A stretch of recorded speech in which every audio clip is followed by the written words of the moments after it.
healthy future is something we can create together by making a small positive change in our lives and inspiring others to do the same.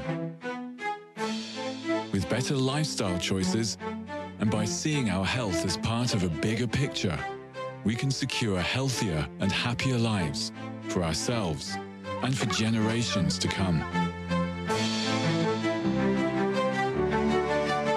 We stand united with the International Diabetes Federation in the belief that the power to change the future of diabetes lies in everyone's hands.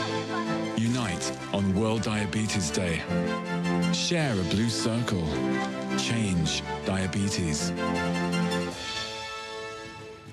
Today is World Diabetes Day. Now, the day's official logo is the blue circle, as you can see behind me here. Now, this logo symbolizes life and health and signifies the unity of the global diabetes community in response to the diabetes pandemic.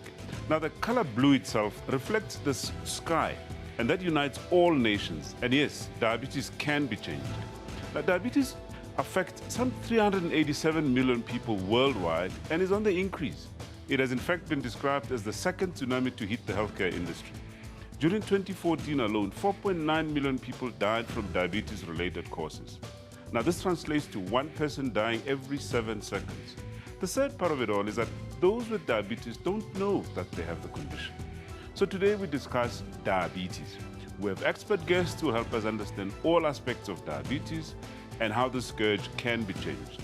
We also talk to South Africa's First Lady to get a glimpse of what it is like to live with diabetes. So sit back, relax, and learn from this exciting show ahead.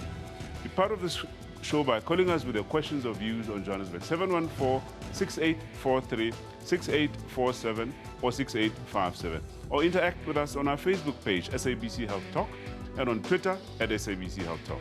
I'm Dr. Cyril Mutaung, and this is Health Talk.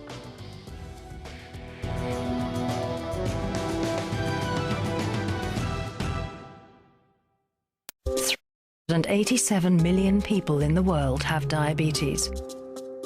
By 2035, it is expected that this number will exceed 592 million. That makes diabetes one of the fastest growing threats to global health. Out of the 387 million, only about 6% live lives free from diabetes-related complications. The rule of halves outlines 5 hurdles that need to be overcome to stop the pandemic and get diabetes under control. Globalization and mass migration to the cities means that our lifestyle is changing rapidly. Half of the people who have diabetes don't even know that they have it. Often, type 2 diabetes shows no symptoms early on and can therefore be hard to detect. Undiagnosed diabetes can lead to complications like heart disease, blindness, amputations, kidney failure, and premature death. With early detection, complications can be avoided if the right care is provided. Half of the people who are diagnosed don't have access to the right care. The quality of diabetes care needs to be improved all over the world, and it needs to be affordable and accessible. Even for those who receive good care, half of them still don't reach their treatment targets. To be in good control demands a high level of self-management. Only half of those who reach their treatment targets actually live a life free from diabetes-related complications. The rule of halves illustrates the 5 biggest hurdles to overcome to help more people live a better life with diabetes. Diabetes can be changed. Well, if it is such a devastating condition that kills and maims so many people, it most definitely has to be changed. But before we get into how it can be changed, let's get an understanding from our special guest of exactly what this condition is, what symptoms it presents with, how it is detected, who is at risk, and so on. And our special guest today is Dr. Stan Landau, who's a specialist endocrinologist based at the Center for Diabetes Endocrinology in Johannesburg. Welcome to Health Talk. Thank you for having me. Right. Let's start from the beginning. you know, people talk about diabetes. Just in case somebody out there doesn't quite know what we're talking about, what is diabetes? So the encompassing term refers to medical conditions that are associated with elevations in blood glucose. Right. Much like we saw in the insert, and as we'll probably talk throughout the show, we're typically referring to type 2 diabetes, which is 90% of all diabetes that we know. Yeah. Well, talk about type 2. Are there different types of diabetes? Sure, there are. We're told that there's 3 different types of diabetes. So there are 3 main types, but in fact there are any more than that. Right. 10% of diabetes, probably type 1 diabetes, and then the balance typically made up with gestational diabetes or diabetes associated with pregnancy. Right. Those are the 3 big categories. Most of the global stats that we heard in the insert and we will talk about are likely to be related to type 2 diabetes.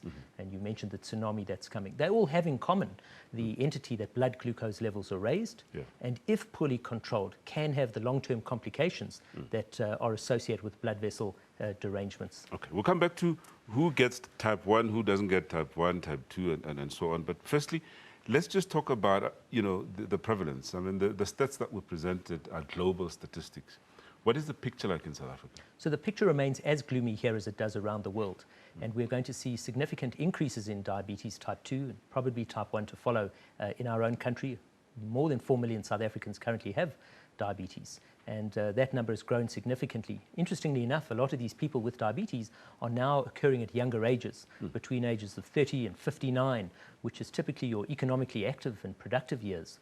In the past, when I was at medical school, and yourself perhaps, we used to think of adult diabetes type 2 as a senile condition, the older person developing it, but now it's occurring at a much more younger age, and particularly in urbanizing populations, which is what we're seeing in sub-Saharan Africa, and particularly our own country. Yeah, I mean, you know, one is reminded of the old terminology, juvenile diabetes and adult onset or maturity onset type of diabetes.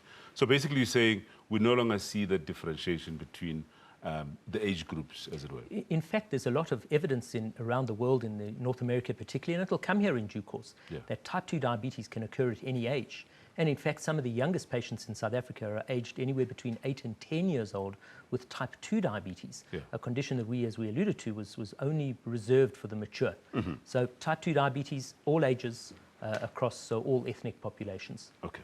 So how does diabetes actually happen? What goes wrong in the body that results in diabetes? So fundamentally, irrespective of which type of diabetes we're talking about, we're talking about an abnormality in the hormone insulin, which is renowned for its ability to keep blood glucose levels normal. So if you have an abnormality in your insulin, whether it's a quality problem with your insulin or a quantity problem with your insulin, the net effect is an elevation in blood glucose Just levels. explain that a little more. What do you mean by quality, quantity? Typically, type 1 diabetes, a condition where the insulin-producing parts of the pancreas are completely destroyed and one is rendered deficient in insulin. That means you have no quantity of insulin available and blood glucose levels are free to rise up quite significantly. Type 2 diabetes does have that as a component, where you have a deficiency in insulin. But in the early stages of type 2 diabetes, it's the quality of the insulin that is quite poor. And typically we refer to that as insulin resistance. Yeah, but what's the significance of insulin? Why do we need it? We need insulin because it's a hormone that keeps blood glucose under control. And without having adequate blood glucose levels within your body, you cannot function properly. You're going to lose weight. You're going to have low levels of energy. Your organs are going to suffer from exposure of too much glucose because it's in the wrong place at the wrong time. So essentially we're talking about the symptoms now of diabetes. Well, in part, because of the elevations in blood glucose levels, the excess of glucose that is now circulating throughout your body is going to manifest with classic symptoms such as thirst, hunger, weight loss, and frequent urination. Now, those symptoms are very typical for diabetes, whether it be type 1 or type 2, but only if blood glucose levels are exceptionally elevated, usually above 12 or even 15. Many people can be walking around with a diagnosis of diabetes with blood glucose levels that are not that high and have no symptoms. So the absence of symptoms doesn't mean diabetes cannot exist. Well, that leads us to the next question then, to say, what are the diagnostic criteria? When can you say that this person has diabetes, this one hasn't got diabetes. So clearly, as I mentioned, you can't rely exclusively on the symptoms, because vague symptoms such as tiredness and listlessness and poor energy can be any medical condition, including diabetes. So we have to rely on world criteria that we've all agreed upon that can be assessed. And interestingly enough, with World Diabetes Day today, a lot of people who didn't know they had diabetes are going to be picked up by chance. And these are blood glucose levels that must be confirmed at a laboratory level. We take a blood sample fasting, in other words, before breakfast, or you can have a random sample done throughout the day. And if you meet certain values and above, we would Let's talk about those values. What are those values? So the fasting blood glucose value on 2 occasions should be above 7. 7, okay. Why 2 occasions? Because a single value alone, particularly if you have no symptoms of diabetes, must always be confirmed. A random value above 11.1, any time of the day, whether you've eaten or not, irrespective of the presence of symptoms, would also constitute a diagnosis of diabetes. There's this notion of pre-diabetes. Does it exist, first of all? What is it? It definitely does exist. It's quite hard to quantify because, much like diabetes not having a lot of symptoms in the early stages, pre-diabetes typically would have no symptoms. So pre-diabetes is typically picked up if the individual is going to be screened for diabetes. These blood glucose levels are clearly not high enough to be in the diabetes range. They're not low enough to be within the normal range, and they're at this mid-range in between. By the way, what's the normal range? The normal range for people with a fasting blood glucose should be below 6. Right. Our 2-hour value should be below 7.8. So anywhere in between would by definition be pre-diabetes, which is a problem because a lot of people who are not efficiently treated in their pre-diabetes stage may go on to develop type 2 diabetes. Okay, very quickly, who's at risk of developing diabetes? Based on the international standards, these days we're all at risk, but specifically people over the age of 40, people who are overweight or obese, people who have a strong family history of diabetes, or if you have other health matters such as high cholesterol or high blood pressure, you should be screened. And then any woman who's had a diabetes state or gestational diabetes in a previous pregnancy is at risk. All right. Okay, well, folks, please stay with us because after the break, we get a glimpse of what it is like to live with diabetes. Don't go anywhere.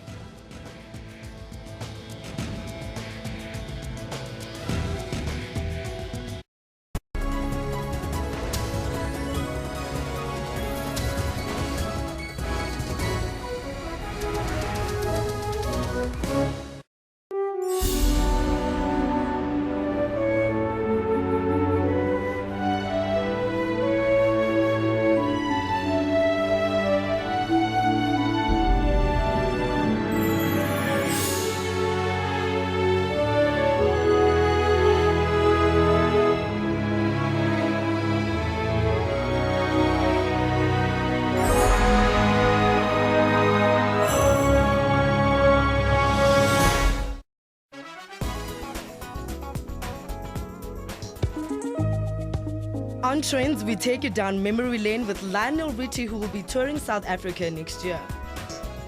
Just saying. We pick up the best of movies to lead you to a joyous weekend full of action. South African Fashion Week was back with a bang, showing off new designs for 2016. Mikasa's Home Sweet Home album will keep you dancing this festive season. For more entertainment news, join your host Refulo Mula every Friday at 9 p.m.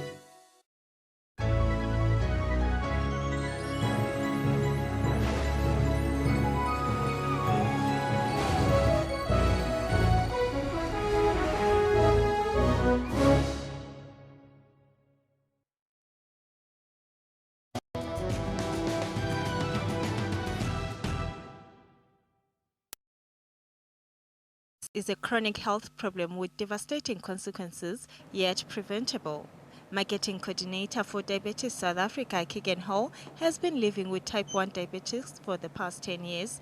The journey to reach the acceptance stage was not an easy one for Keegan. I can clearly remember the turning point that I had reached in order for me to start to accept my diabetes. And that was when I went to Botswana I went on a diabetes camp, and through the Center for Diabetes and Endocrinology and Youth with Diabetes. When I went to Botswana and I met a little boy there who has type 1 diabetes. He was 8 years old and he also had Down syndrome. So I looked at this little boy and I thought, you know, what if I got to complain about when I actually can control this condition that I've got, whereas he controls his diabetes and he also lives with a condition such as Down syndrome. So that changed my whole perspective of living with diabetes. Patients with type 1 diabetes are insulin dependent, meaning that it is crucial for them to take insulin. They also need to eat healthy food and regularly monitor their sugar levels. Testing is the most crucial part of monitoring control of diabetes. In the sense of management of my blood sugar, it's obviously taking my insulin regularly. I'm on an insulin pump, so that does help in the sense of regular insulin. I test my blood sugar to make sure that everything is going well. I could test my blood sugar more, but I've come to the point now where I know my body, I know what's happening, I know when the blood sugar is going high, I know when my blood sugar is going low. Once you are diagnosed with diabetes, you should immediately contact a registered dietitian to arrange a proper regular meal plan. Although there is no cure for the condition, there are different ways to treat and manage it. This will ensure that it will never take its toll on one's body.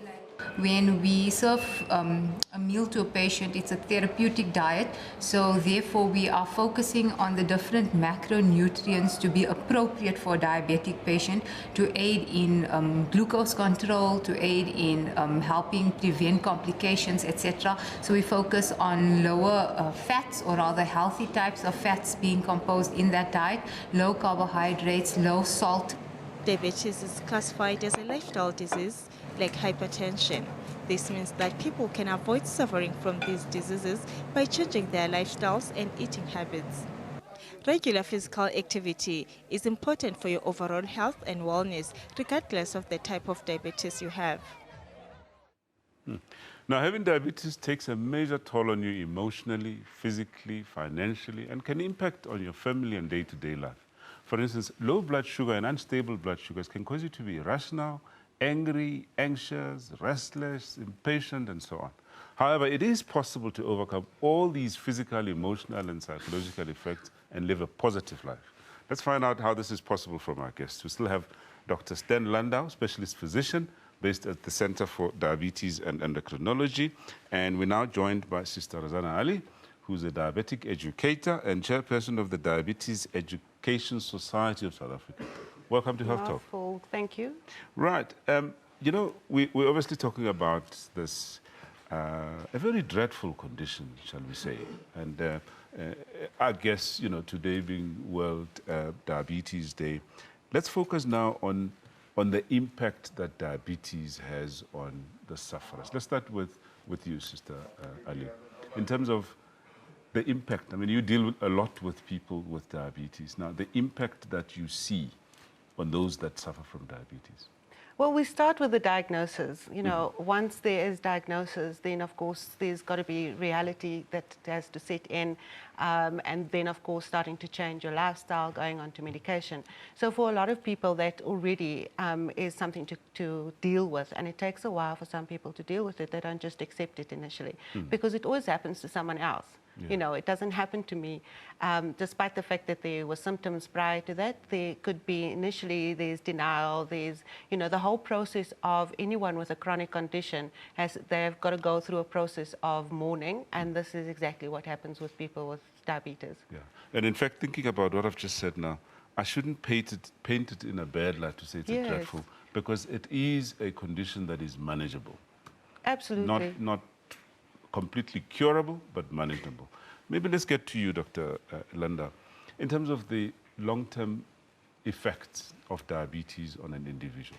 So to pick up on the point you've just mentioned, poorly controlled diabetes may be devastating and have all of the net negative components of it. Right. We hear about amputations and blindness and kidney problems. Typically, that's the preserve of long-standing poorly controlled diabetes. Right. If you're going to make an effort over a number of years, particularly when you develop your diabetes in childhood, early on in your adult life, and are going to live a long life over many decades, it certainly must be worth it in the long haul. If it wasn't, and if it was inevitable that harm was going to manifest in diabetes, why bother treating it? Right. And we know that's not the case. Right. So if you hit hard and you hit early and you maintain your pace for a marathon's duration, you really will do well in the long term. And live a positive life, like I said. I mean, There's nothing a person with diabetes shouldn't be able to do. Right. You could argue if you were on insulin, you might not be able to maintain or attain a commercial airline pilot's license. Yeah. But other than that, if you want to deep sea dive, you want to climb Mount Kilimanjaro, there's nothing that diabetes should be able to limit a person being able to do long term. All right. Let's get back to the impact now. I mean, you've spoken about the time around diagnosis, that it's kind of difficult for people to accept, especially, I suppose, they have in mind the chronicity of the condition and the fact that, you know, they're going to have to be on medication for a long time. But what about the family? Very, very important is the family as part of the support systems. Yeah. So for the family, it means a change in life as well, because they're faced with somebody that is now been diagnosed with a chronic condition. Yeah. They need to consider lifestyle changes within the family and then support of this person. Also, the education, not only to the person with the diabetes, but also the family members is important, because they need support at times when people need to be hospitalized. You know, if people are on insulin therapy, we have hyperglycemia, we have hypoglycemia, so they need to be educated on how to manage those conditions at that time. So their support is very, very important. And for many families, the family is actually pushing the person, you know, to get better control. And it gives them a reason to live. For Do many they people. emotionally go through certain stages, as in, you know, typical family. grief? Yeah. Absolutely, Yeah. because they are part of the person who has been diagnosed. So they also have to go through that whole process, and that's why it's so important for everybody in the family to attend the consultation with the doctor, with the diabetes educator, the dietitian. So everybody that is involved with diabetes, they need to be part of. Yeah. Dr. Landa, you know, I mean, we, as you said earlier, we see more and more diabetes in younger patients, you know, children, adolescents, and so on. And one would imagine the impact there is pretty major, isn't that so? Indeed it is. You can imagine the acceptance of being an older person developing diabetes in your later years. But if you're economically active and you're young and you develop this condition with little insight as to how it may have developed, it can be particularly difficult to buy into the notion that this is real. A lot of people that we're going to find who have diabetes today with these screenings that we're about to undertake are completely well. Now, how do you sell that notion of being completely well, but we're selling you a concept for many years to come that you have to look after yourself all the time with no days off in order to consider yourself healthy, long-term outcomes? Very difficult in that sell. So one needn't rush into therapy unless the individual is sick. Yeah. You can have a good foundation early on, have the individual, their family, their support structures buy in to what it entails long term. That's the person who's going to do well, because there's abundant evidence that strong support systems actually are as important as good medication in terms of your long-term outcome. Talk about strong support systems. I mean, I'm thinking of a youngster with type 1 diabetes who now has to learn how to inject himself or herself. What sort of coping mechanisms do you support, you know, the sufferer and the families with? Well, the parents usually have to definitely be part of the management team, because, you know, the parents are going to be educating the child as well, and going to be the support systems, especially during the night, and to teach them and to assist them with injection techniques. So they are the biggest part of the child's life. And then you've got to look at going beyond that. There's school. So we've got to educate the schools, we've got to educate the teachers, we've got to educate the pastors, the imams, the rabbis, so everybody that is part of the team of the child with diabetes. And then, of course, the support from the educator, the doctor, the dietitian, the biokinetist, everybody, once again, that is part of the diabetes team. So it's not only about the person living with diabetes, it's about everybody around them. Yeah. Is there possible stigma around diabetes, do you think?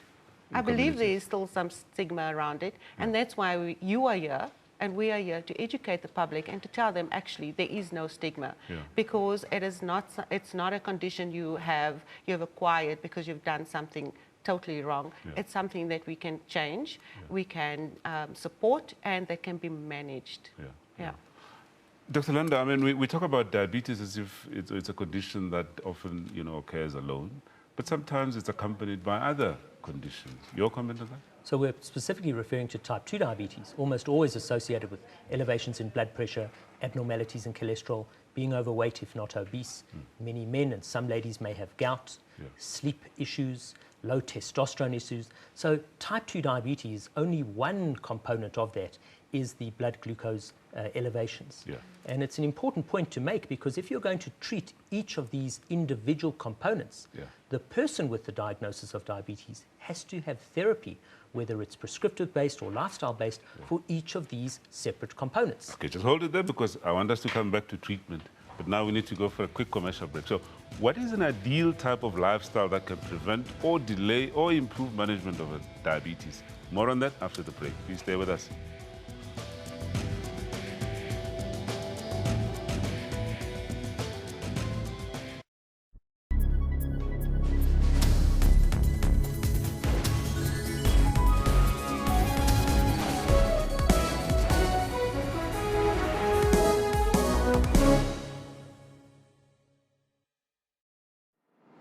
Looking for social issues? It is not our intention to give condoms to 10-year-old children. We're here to assist you. Looking for religious issues? The point is not for the church to try and prove whether this is the fact. So we want accountability. Is there a system of governance in your churches? Political issues? Barack Obama said Africa should stop looking to the outside for salvation and focus on someone else being at fault for the problems of the continent. Economic issues? The young mothers, single mothers, that's buying property now. Or just looking to air your views? Here are some of your views on social media. Look no further, as Newsroom has all the informative information you need. Weekdays at 9 a.m. only on the SABC News channel.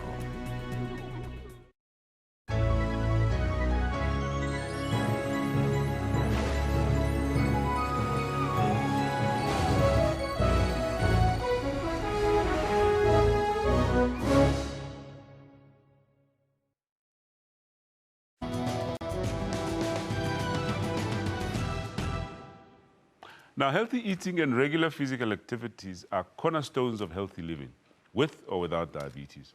But if you're high risk or already have diabetes, I beg your pardon, these become even more important. For instance, you need to know how different foods and exercise activities affect your blood sugar levels. Now, we earlier spoke to South Africa's First Lady, Madam Bonginga Zuma. Now, diabetes is a close subject to the multi-award-winning Madam Zuma. It is due to personal experiences that the idea to start a foundation was conceived. Now, this is what she had to say about her personal experience with diabetes. Take a look. I come from a family that is highly affected by diabetes. My mother lived with diabetes for more than 20 years before she died in 1997. However, I've observed how she managed to live positively with diabetes. We actually did not take it as an illness. It was just part of her life. And I thought in observing how she conducted herself, how she was compliant to going to the clinic every time, eating, trying her best, sometimes to come back and say my sugar levels were this much, they were high, so she's going on a boiled food, no salt. Though we did not know what low is and what the correct level should be, but we gave that support because she shared her story with the family. She changed the way that we all ate as a family. So I thought it's a story that one can share and give some people hope that you can live with diabetes. It's not a death sentence. Not a death sentence indeed. So let's focus on lifestyle and diabetes and ask for some guidance from our special guest. We still have Dr. Stan Landau, specialist physician based at the CDE. And we're now joined by Ms. Vicky Munyamani, who is a dietitian based at the Louis Pasteur Hospital in Pretoria. Welcome to Health Talk, Vicky. Thank you, Dr. Mdam. All right. Maybe let's start with you. I mean, you prepare foods for people that are admitted to hospital. Yes, we do. And, you know, you often differentiate between those that have diabetes and those that don't have diabetes. Just take us through what sort of foods you serve people that have been admitted for diabetes. In a hospital setup, your menu is going to be just a little bit different from your normal hospital menu, although the difference is not so wide. So the basic adjustments would be on adjusting the starch components of the menu. Right. For instance, your diabetics may get like your all brand cereals when everyone can just get like your porridge and things of that sort. Yeah. For So your, is it cutting down on carbohydrates? Is it? it's actually maybe not necessarily cutting, but say taking a different type of starch. I think Right. that would be a better approach. Okay. So if maybe you're serving something like your maize, for instance, Yeah.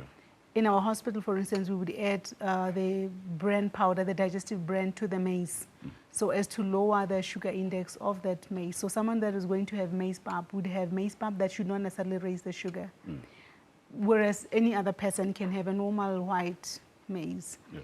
When there's going to be a choice of rice, for instance, the diabetics will get their brown rice and every other person will get the normal white rice. And of course, the diabetic patients will get the small meal snacks in between, which may not be the case for other patients in the hospital. Okay. I'm tempted to ask you why do you have that differentiation, but perhaps let's ask Dr. Landa. Okay. Should there be a differentiation in the first place? Or put differently, foods that appear to have carbohydrates of high GI or glycemic index, to those who can follow the discussion, should we be allowing people, allowing perhaps is a very strong word, but patients in hospital in general, should we be having that sort of differentiation?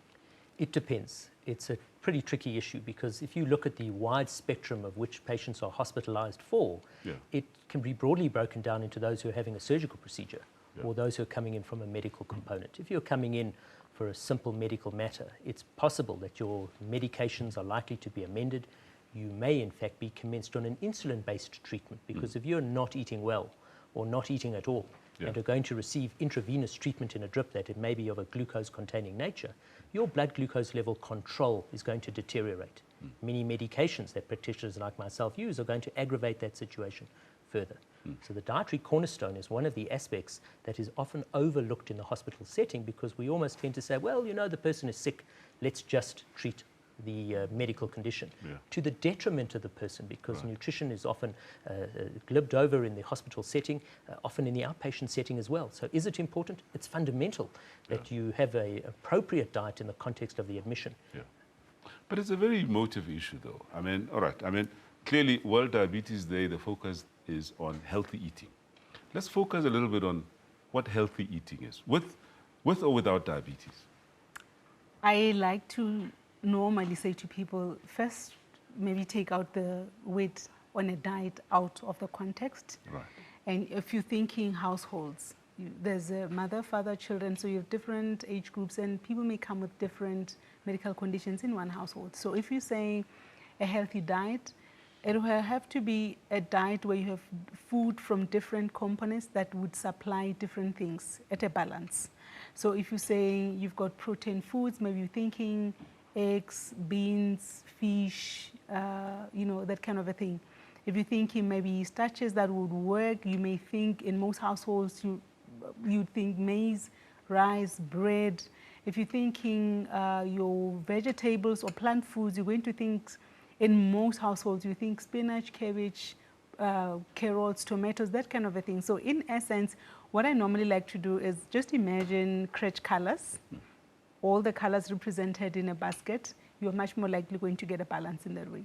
In terms of preparation now, I mean, there's this notion that food that's prepared at home is much better than the one that you buy, you know, in the street, as it were. Likely is true. We would always vie for that because when you go home, you've got control in terms of how much salt you can put in the food. You've got control in terms of how much oil you can put in the food. You've got control in terms of how long you cook your food. If you go maybe outside and you find that an ordinary meat can be deep fried, that at the end of it, you've changed the nutritional component of that meat.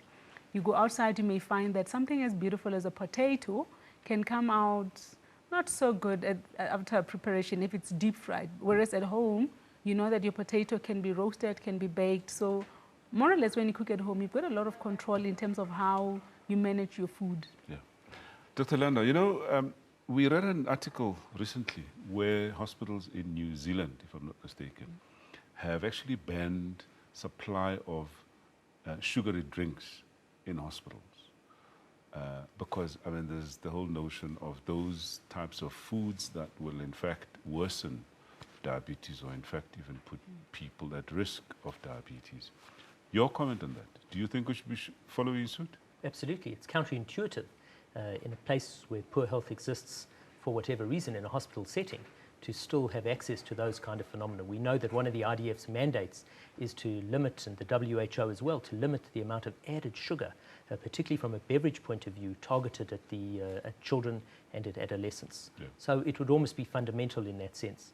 Interestingly enough, the IDF press release prepared for this World Diabetes Day says that on average it's $1.50 more expensive to eat healthily than it is to eat unhealthily. And that's quite a tricky component because... More expensive to eat healthy? Correct. And we're catering for 600 million people by the year 2045 if estimates for type 2 diabetes are to be believed. So when one looks at a nutritional component, in my own opinion, individualized care, taking into account, as alluded to, the ethnicity, the economic scenario, because in our country, the South African Nutritional Assessment that was published last year, the #1 determinant of food choices in families was predicated on cost alone, way above what the perceived nutritional benefit was. So we're in a bit of a dilemma here. We have an economic squeeze and cost remains tight. So we're going to be practical in terms of, you know, what we advise people. And of course, I mean, obviously the major focus of our discussion in lifestyle now has been on nutrition. But clearly there are other important aspects of life such as, you know, weight, smoking, alcohol. Your comments? I normally, every time when people go for groceries, from every household, I always say, look at what you put into the trolley. Even within your budget, there would always be things that you can bring home that can stretch a month, but will still meet your nutritional needs. In terms of the lifestyle, if we get off from a sitting position all the time, at least if we used our feet quite a lot, we take, it will take us somewhere. Instead of just waiting for a gym membership fee that some people may not afford, but getting on the feet and using those two legs will always take us way too far. Dr. Landa, in order of importance, you know, these lifestyle issues, not smoking, being physically active on a regular sort of basis, eating healthily, and so on, which is more important than the other? Well, fundamentally, the weight is the biggest issue. And if perhaps, as an example, if your consumption of beer was too much as the sole factor driving your weight gain, then clearly alcohol reduction in that individual. If you were a laborer and your meals consisted throughout the day of a loaf of white bread, a 2-liter Fanta, and a Russian sausage, that individual probably needs guidance in terms of how to better suit on their own budget eating habits. There isn't specifically a hierarchy because in diabetes, it's everything done well all the time over a long period of time. And I'm reluctant to kind of offer you a hierarchy in that sense. But we can say stop smoking and reduce the amount of alcohol that you take. Correct. All right. Yep. So how is diabetes treated and why is monitoring important? That and more after the break. Please stay with us.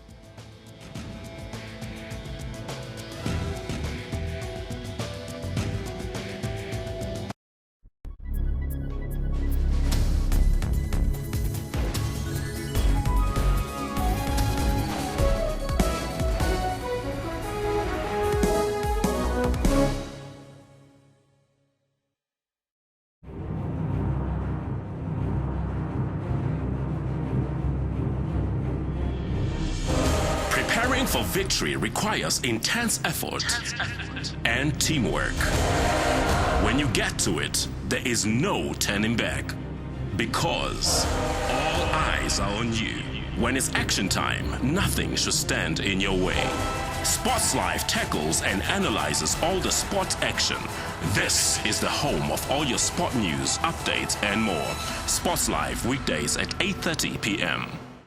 SABC News. We report, contextualize and present news and current affairs honestly, fairly and fully.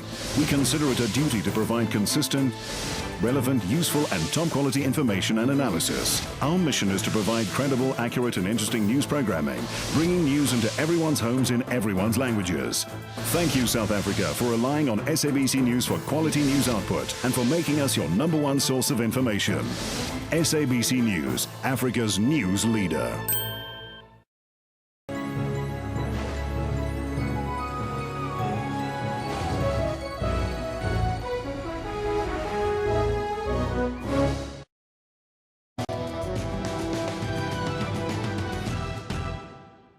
Welcome back to Health Talk. Now, the main goals of diabetes treatment is to keep the blood sugar levels as normal as possible, as you heard, without serious high or low levels. Now, good blood sugar control requires that you know and understand a few general numbers, such as HbA1c. If you don't know what that is, just stay tuned. Let's get some more tips on how this can be achieved from our guests. Still have Dr. Stan Landau, specialist physician based at the Center for Diabetes and Endocrinology, or CDE, in Houghton in Johannesburg. And we have back Sister Rosanna Ali, a diabetes educator and chairperson of Diabetic Educators Society of South Africa. Now, let's talk treatment now. First of all, let's start with you, Dr. Landau. What forms of treatment are available for diabetes? We've established education as the first level of treatment. We've established nutritional intervention and lifestyle changes, including structured physical activity. From a medication point of view for type 2 diabetes, we almost always use an oral medication such as metformin as our first line of therapy. And there are very few instances in which we wouldn't use that medication. Is that in all cases? Almost every case of type 2 diabetes, unless there were very specific reasons you wouldn't. I want to point out that being on medication for type 2 diabetes doesn't represent a failure on the individual's part, because often people perceive that if I'm going to go onto a pill, I must have failed on my diet and you're punishing me by giving me a drug because I was unable to do so. Not true. We use this medication because it has a number of benefits beyond just lowering the glucose. If that alone keeps your blood glucose levels together with the other interventions we've discussed, then no escalation in treatment is needed. Let's talk about this one now. Say you have somebody, a newly diagnosed diabetic, who's perhaps overweight, has been inactive and so on, and is started on metformin, okay? But takes up, the advice that, he or she needs to be physically active on a regular basis and sorts out, the diet issue. And the blood sugar level drops to almost normal levels. What should that person do in terms of taking metformin? In my opinion, they should continue taking their metformin. And the reason for that is that part of the improvement in their blood glucose levels is clearly drug-related. And it's often difficult to tease out the individual components of their benefit, whether it was the diet or the exercise or the medication. The other reason I would maintain the drug is there is some emerging evidence that that is a favorable drug from a cardiac point of view.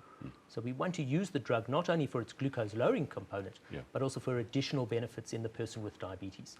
So unless you had a very personable discussion with that patient and you came to a mutual decision, because we want our patients engaged in their decision-making process, there wouldn't particularly be a reason that I would want to withhold that treatment, even if they got great numbers. All right.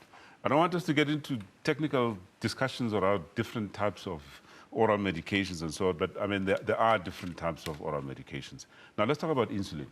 Under what circumstances would you prescribe insulin? So everybody with type 1 diabetes needs to be on insulin from the get-go. We spoke earlier very briefly on gestational diabetes. Insulin is often used with very safely and efficiently in ladies with the gestational diabetes. And then a large number of people with type 2 diabetes will also require insulin, perhaps as a longevity issue. In other words, as their condition remains in place over many, many, many years, they'll require insulin treatment because the oral therapies become less effective. So typically, if you're on 2 or more oral anti-diabetes treatments and you can't contain your blood glucose levels, we would escalate to insulin treatment. We often use insulin in a hospital setting, particularly if you're unwell and are unable to eat. If you have liver disease or kidney disease, insulin then is also the most appropriate reason. Being on insulin treatment in type 2 diabetes doesn't mean you're sick. It doesn't mean there's something wrong with you. It means that's the potency of therapy you need to achieve good diabetes control where the other therapies have become less effective. Rosanna, the question of insulin often is a difficult one because there's this perception that, once somebody has been prescribed insulin, there's this notion that, they are much more sicker and in fact, some resist taking insulin. How do you support people like those? So once again, education is key. So it's important for them to realize that this is part of the progression of the condition, and that is the point where they are at. They need to start the insulin therapy. What is good about being with the educator is that now they get the information, they see what the pen looks like, they see what the needle looks like, and then with most of the educators, we inject ourselves as we're showing the patients how to inject, so that they can see that there's no difficulty in doing it. And of course, the pain is far less. There's actually very little pain for most people.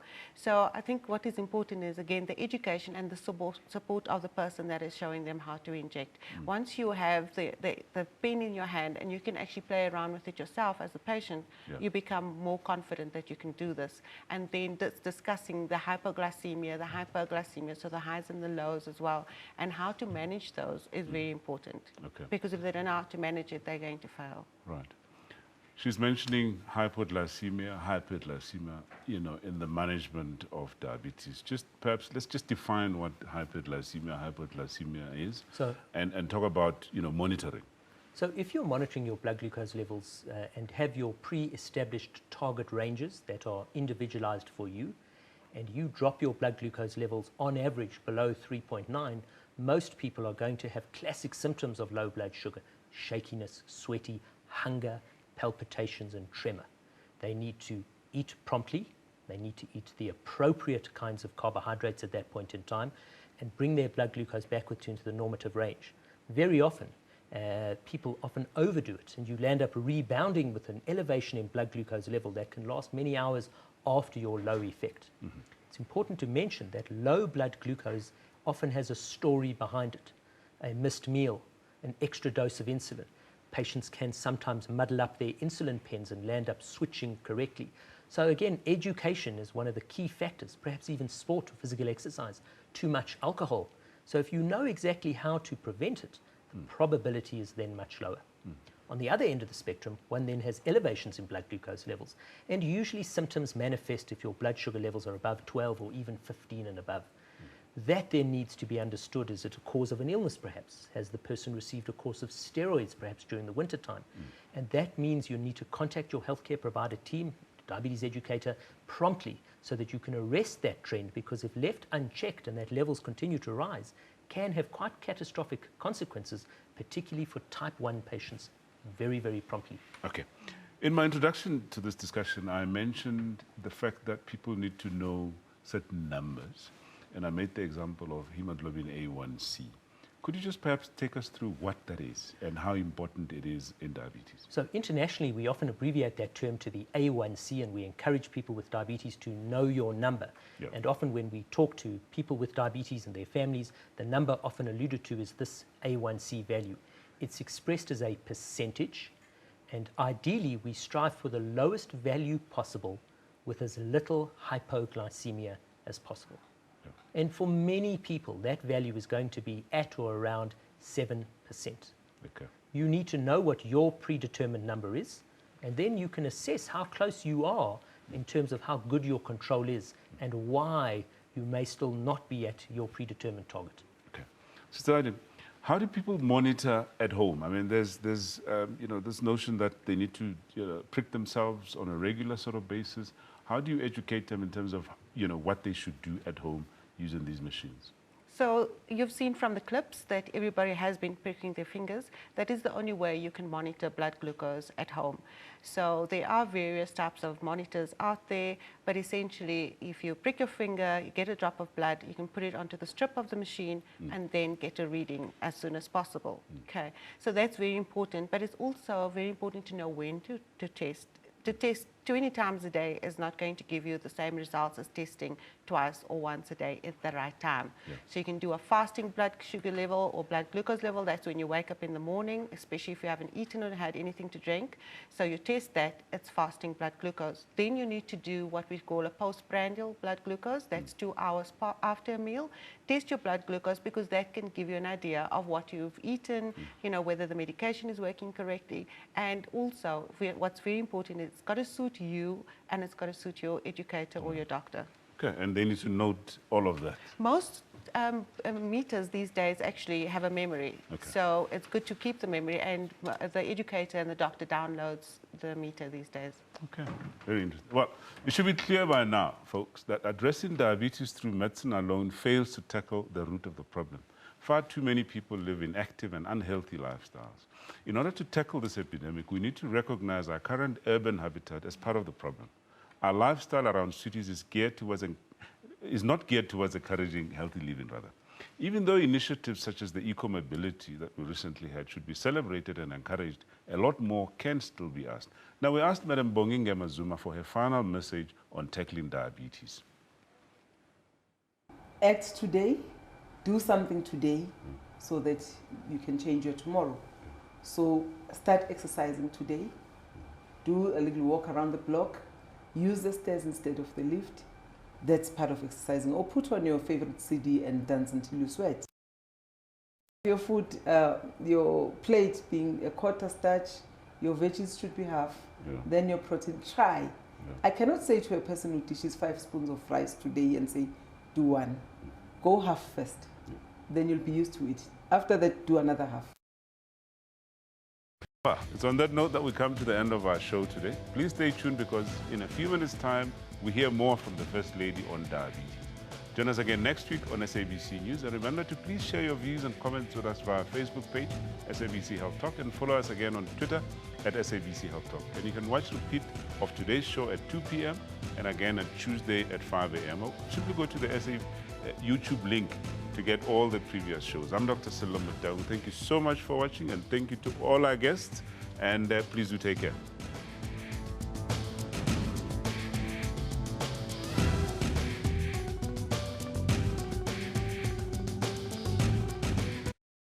Tell us more about what the foundation does for diabetes in South Africa. The foundation was established in 2010. Our main function or our dream is to see a South Africa where diabetes is no longer a killer due to lack of awareness. However, we do not look at diabetes in isolation.